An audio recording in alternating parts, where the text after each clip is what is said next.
ശരണ്യക്കപ്പം ഇപ്പൊ ശ്രീധുവിന് അത്രയ്ക്ക് ഇഷ്ടമൊന്നും അല്ല. ഇവർ വലിയ ഫ്രണ്ട്സ് ഒക്കെ ആയിരുന്നെങ്കിൽ ഇപ്പൊ ശ്രീധുവിനെ ഫുൾ കുറ്റം പറയുകയാണ് ശരണ്യ. ശ്രീധു ക്യാപ്റ്റൻ ആയ പിന്നെയാണ് ശരണ്യക്ക് മൊത്തം ശ്രീധുവിനോട് പ്രോബ്ലം ആയിട്ടുള്ളത്. ഇന്ന് നടന്ന പ്രശ്നം എന്നാന്ന് വെച്ചാൽ പവർ റൂം പറഞ്ഞിട്ടുണ്ടായിരുന്നു ഇപ്പൊ ഫുഡ് കഴിക്കരുതെന്ന്. അപ്പൊ ആ സമയത്ത് ശ്രീധു മുട്ട പൊരിച്ചതുകൊണ്ട് കഴിച്ചു. ശരണ്യ വിളിച്ചിട്ട് പറയുന്നുണ്ടായിരുന്നു അപ്സരോടും അതുപോലെ നെസ്റ്റിലെ ടീമിനോടൊക്കെ കഴിക്കല്ലേ എന്നൊക്കെ പറഞ്ഞുകൊണ്ട് ഇതുപോലെ ശ്രീധു ഇവർക്ക് എല്ലാവർക്കും കുണ്ടി കൊടുത്ത് ഇവരെയൊക്കെ കഴിപ്പിച്ചു. അപ്പൊ ശരണ്യ ഇപ്പൊ അപ്സരോട് പറയായിരുന്നു അവളോട് കഴിക്കരുതെന്ന് പറഞ്ഞു. അവളപ്പൊ കഴിക്കുകയും ചെയ്തു.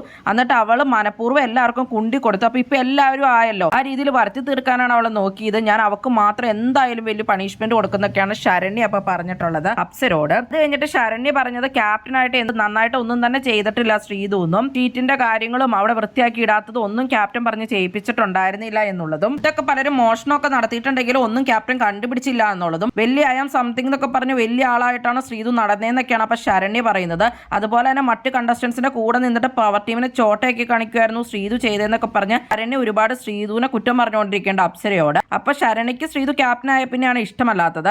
ശരണ്യ കഴിഞ്ഞ ദിവസം ശ്രീധുവിനോട് പറയുന്നുണ്ടായിരുന്നു കുറച്ച് ആറ്റിറ്റ്യൂഡ് കുറച്ച് നടക്കാനോ അങ്ങനെയൊക്കെ പറയുന്നുണ്ടായിരുന്നു. ശ്രീധു ഇപ്പൊ എല്ലാത്തിലും ഇടപെട്ട് കാര്യങ്ങളൊന്നും പറയുന്നതും ഒന്നും ശരണ്യക്ക് ഇഷ്ടമല്ല. അപ്പൊ ശരണ്യ അന്ന് ലാലേട്ടൻ ചോദിച്ചപ്പോ എന്തിനാണ് പിന്നെ ശ്രീധു നന്നായിട്ട് ചെയ്തു എന്നൊക്കെ പറഞ്ഞത്. അപ്പൊ തന്നെ പറഞ്ഞുകൂടായിരുന്നോ ശരണ്യക്ക് അപ്പൊ എന്ത് നിലപാടാണുള്ളത്. ഇപ്പൊ പറയുവാണ് അതിന്റെ ശരണ്യ എല്ലാവരും അപ്പൊ ശ്രീധുവിനെ പൊക്കി പറയുമായിരുന്നു നല്ലതാണോ അത് ചെയ്തു ഇത് ചെയ്തു അതുകൊണ്ടാണ് ഞാനൊന്ന് സപ്പോർട്ട് ചെയ്തത് ശരിക്കും ഒന്നും ചെയ്തിട്ടില്ല എന്ന് ശ്രീധു. അപ്പൊ അതിനുള്ള കട്സ് വേണ്ടായിരുന്നോ ശരണ്യക്ക്. നിങ്ങൾക്ക് എന്താണ് തോന്നുന്നത്? നിങ്ങളുടെ അഭിപ്രായങ്ങൾ കമന്റ് ബോക്സിൽ കമന്റ് ചെയ്യണേ. കൂടുതൽ ബിഗ് ബോസ് വീഡിയോകൾക്കും ബിഗ് ബോസിന്റെ ലേറ്റസ്റ്റ് ലൈവ് അപ്ഡേറ്റ്സിനുമായിട്ട് ഈ ചാനൽ സബ്സ്ക്രൈബ് ചെയ്യണേ, സപ്പോർട്ട് ചെയ്യണേ.